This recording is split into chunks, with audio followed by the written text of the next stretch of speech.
میں نے آپ کے سامنے جس آیت کی تلاوت کی ہے وہ آیت قرآن مجید کی ایک معروف آیت ہے۔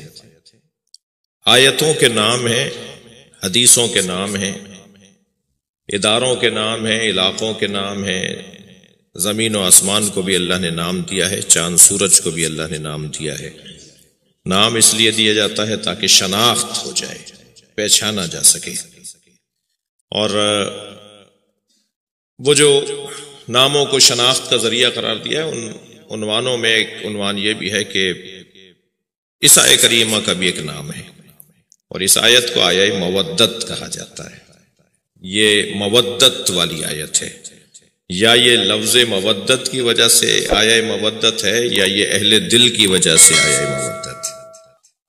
یہاں اللہ اپنے اس کلام میں، اس آیت کا جو درمیانی حصہ ہے وہ بہت زیادہ تلاوت کیا جاتا ہے، شاید ہی کوئی ذاکر، کوئی خطیب ہو کہ جو درمیانی حصے سے آشنا نہ ہو، اور وہ یہاں سے ہے کہ قُلْ لَا أَسْأَلُكُمْ عَلَيْهِ أَجْرًا إِلَّا الْمَوَدَّةَ فِي الْقُرْبَى، بس یہاں تو اللہ دے رہا ہے کیا ذَلِكَ الَّذِي يُبَشِّرُ اللَّهُ، اللہ کی یہ عظیم بشارت ہے کن کے لیے؟ عبادہ الذین آمنوا وعملوا الصالحات، اللہ کے ان بندوں کے لیے جو صاحبان ایمان بھی ہیں اور صاحبان کردار بھی ہیں۔ ویسے حق بھی انہی کا بنتا ہے، حق بھی انہی کا بنتا ہے کہ جو صاحبان ایمان بھی ہوں اور صاحبان کردار بھی ہوں، وہی ہوگا جو اللہ کی بشارتوں کا ذریعہ قرار پائے گا۔ بشارت اللہ کی ہے، اللہ خود پہنچائے مگر نہیں، عقیدہ توسل کو یہاں ایک نئے انداز سے اللہ متعارف کروا رہا ہے۔ کچھ لوگوں کو کچھ لفظوں سے پیار ہوتا ہے، لہٰذا وہ کہتے ہیں وہی لفظ بولیں گے تو بات صحیح ہوگی، لفظ بدل کے بولیں گے تو ہم نہیں مانیں گے۔ مثلا بعض لوگ کہتے ہیں لفظ وسیلے کو اگر استعمال کیا گیا ہے قرآن میں تو دکھاؤ، تو قرآن میں 2 جگہ اللہ نے لفظ وسیلہ استعمال کیا ہے، لیکن لفظ وسیلہ قرآن میں 2 جگہ ہے، مفہوم وسیلہ قرآن میں 50 جگہ پر موجود ہے۔ یعنی اللہ نہیں چاہتا کہ مجھ سے ہر ایک ڈائریکٹ بات کرے، اللہ چاہتا ہے میرے مصطفیٰ سے بات کرو، مصطفیٰ مجھ سے کہے گا، میرے علی سے بات کرو، علی مجھ سے کہیں گے، میری سیدہ سے مجھ سے بات کرو، میری کنیز خاص سے بات کرو جا کر، وہ مجھے تمہاری سفارش کرے۔ اللہ مفہوم وسیلہ کو قرآن مجید میں ایک مفہوم وسیلہ اور مفہوم توسل اللہ اس انداز سے بیان کر رہا ہے کہ ذالک الذی یبشر اللہ، یہ اللہ کی عظیم بشارت ہے، عبادہ الذین آمنوا وعملوا الصالحات، صاحبان ایمان اور صاحبان کردار کے لیے بشارت اللہ کی ہے۔ کہاں مل رہی ہے؟ کون دے رہا ہے؟ قل، اے میرے حبیب تم کہہ دو، بشارت اللہ کی ہے، قل کہہ تم دو، یعنی بشارت اللہ کی ہے پہنچے گی ان کے ذریعے سے، رحمت اللہ کی ہے آئے گی ان کے ذریعے سے، رزق اللہ کا ہے ملے گا ان کے ذریعے، علم اللہ کا ہے ملے گا اس دروازے سے، اور اگر آپ جگر تھام کے سن لیں تو لعنت اللہ کی ہوتی ہے مباہلے میں ملتی ان کے ذریعے سے۔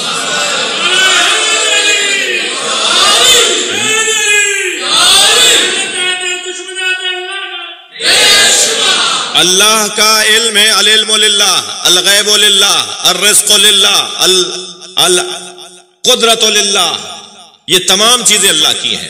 اللہ الحیات للہ، تمام چیزیں اللہ کی ہیں، مگر جو چیزیں اللہ کی ہیں ہر چیز اللہ کی ہے، ذاتی طور پر اللہ کی ہے۔ اب اللہ چاہتا ہے کہ اپنی چیز کسی کو عطا کرے تو پھر اللہ جانے، اور وہ کہ جس کو اس قابل جانا ہے کہ اسے اللہ وہ اپنی چیز عطا کر رہا ہے۔ رحمت اللہ کی ہے مگر آتی ان کے ذریعے سے ہے۔ اسی طرح اس آیہ کریمہ میں بشارت اللہ کی ہے، مگر اللہ کیا کہہ رہا ہے؟ قل، تم کہہ دو میرے حبیب، آپ کہہ دیجئے میرے حبیب۔ وہ چاہتا بھی یہی ہے کہ اللہ کو پہچانا جائے تو نبی کے ذریعے سے پہچانا جائے، وہ چاہتا بھی یہی ہے کہ اللہ کو پہچانا جائے تو علی کے ذریعے سے پہچانا جائے۔ جو نبی اور علی کے بغیر اللہ کو سمجھنے کی کوشش کرتے ہیں وہ کچھ بھی مان لیتے ہیں، اللہ نہیں مانتے، بلکہ میں لفظ اور بہتر کر لوں کہ وہ سب کچھ مان لیتے ہیں مگر اللہ نہیں مانتے۔ اللہ چاہتا یہ ہے کہ نبی کے اگر وہ چاہتا تو کہہ دیتا هو اللہ احد اللہ الصمد، سورہ کو یہیں سے شروع کر دیتا جی، سورہ توحید کو هو اللہ احد اللہ الصمد لم یلد ولم یولد ولم یکن لہ کفوا احد، اس نے هو اللہ احد سے سورہ شروع نہیں کیا، قل هو اللہ احد، تم کہہ دو کہ وہ اللہ احد ہے۔ یعنی اللہ عقیدہ توحید بھی سمجھانا چاہتا ہے تو وہ مصطفیٰ کے ذریعے سمجھانا چاہتا ہے۔ اگر اپنے ہاتھ کا اللہ ماننا ہوتا تو پھر یہ تو ویسے ہی اللہ ماننے میں غنی تھے، جی جسے چاہتے تھے، جس کمال کو دیکھتے تھے اسے اللہ بول دیتے تھے. ان کے مزاج میں ہر با کمال اللہ تھا.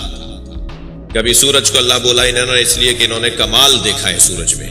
کبھی سورج کو، کبھی چاند کو، کبھی پتھر کو، کبھی درخت کو، کبھی جانوروں کو. اب میں اگر ہندوستان چلا گیا تو آپ لوگوں کو پتہ نہیں کیا کیا دکھا دوں گا کہ کیا کیا اللہ ہے. تو وہ جسے چاہتے ہیں یہ اللہ مان لیتے ہیں. لیکن عجیب حسن ہے کہ جس کو بھی انسانوں نے اللہ مانا وہ سب اہل بیت کے دروازے پر آ کر جھکے تاکہ اللہ بتائے کہ تم اپنا معیار فہم توحید اتنا ہلکا نہ بناؤ. اللہ وہ ہے جسے علی سجدہ کرتا ہو.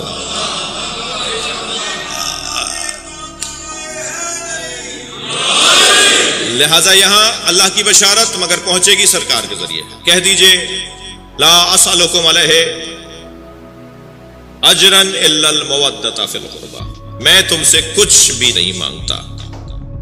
محنت کے عوض، مشقت کے عوض، پتھر کھائے، ہجرتیں کی، جنگوں کا سامنا کیا. یا کریمہ 9 ہجری میں پروردگار عالم نے اس آیہ کریمہ کو 9 ہجری کے اندر بیان کیا ہے. یعنی آخر میں جا کے سرکار بیان کر رہے ہیں کہ مجھے کچھ نہیں چاہیے. اتنی ساری زحمتیں محنتیں اٹھانے کے بعد سرکار فرما رہے ہیں مجھے کچھ نہیں چاہیے. چاہیے تو کیا چاہیے؟ الا المودۃ فی القربى، مجھ سے کوئی مادی، میں تم سے کوئی مادی شے نہیں چاہتا، میں تم سے کوئی دنیاوی شے نہیں چاہتا. ویسے بھی میرے جوانوں، میرے بچوں، میری بات منتقل ہو رہی ہے. یہ بات بھی روشن ہے، یہ بات بھی روشن ہے کہ اگر ہم سب مل کر، ساری کائنات مل کر نبی کو کچھ دینا بھی چاہیں تو ہم کیا دے لیں گے؟ ہمارے پاس کچھ ہے ہی نہیں دینے کے لیے. سرکار معراج پر جب گئے نا تو ایک ایسا مرحلہ آیا جب نبی مکرم نے سوچا کہ کسی سے جوتیاں اتروائی تھی میں بھی اتار دوں. تو آواز قدرت آئی میرے حبیب جوتیوں سمیت آؤ. اور جب نبی معراج پر صلوات پڑھ لیں محمد و آل محمد،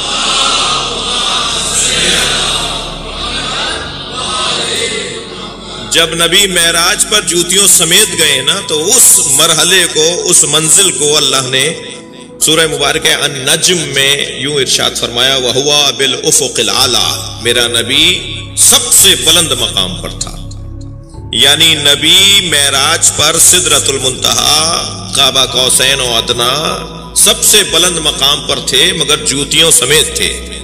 تو مجھے اب ایک جملہ کہنے کی اجازت ہو کہ ساری دنیا ہمارے نبی کی جوتیوں کے نیچے ہے. صلوات پڑھیں محمد و آل محمد پر. جی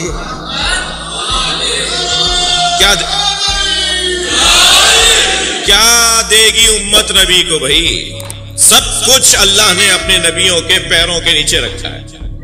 ساری کائنات کو اللہ نے اپنے نبیوں کی جوتیوں کے نیچے رکھا ہے. تو یہ امت کیا دے دے گی؟ تو امت سے نبی کو کوئی مادی شے نہیں چاہیے. مادی شے بھی یہ نہیں دے سکتے. یعنی کیا دیں گے؟ وہ جو آپ نے پہلے ہی فرمایا تھا نا سرکار نے کہ اگر میرے ایک ہاتھ پہ چاند، تک تو نہیں رہا، دوسرے ہاتھ پر سورج، میرے اگر ایک ہاتھ پر چاند لا کے رکھ دیں اور دوسرے ہاتھ پہ سورج لا کے رکھ دیں تب بھی میں توحید کی تبلیغ سے باز نہیں آؤں گا، اپنے نظریے سے ہاتھ نہیں اٹھاؤں گا. یہ گویا چاند اور سورج نہیں کہا تھا نبی نے، فرمایا تھا ساری کائنات لا کے رکھ دیں. چاند سورج یعنی ساری کائنات. تم میرے ایک ہاتھ پہ سورج رکھ دو، ایک ہاتھ پہ چاند، یعنی ساری کائنات میرے ہاتھوں پہ لا کے رکھ دو، تب بھی میں وہی کروں گا جو مجھے کرنا ہے، جو مجھے میرے اللہ نے کہا ہے کہ جا کے پیغام پہنچا دو.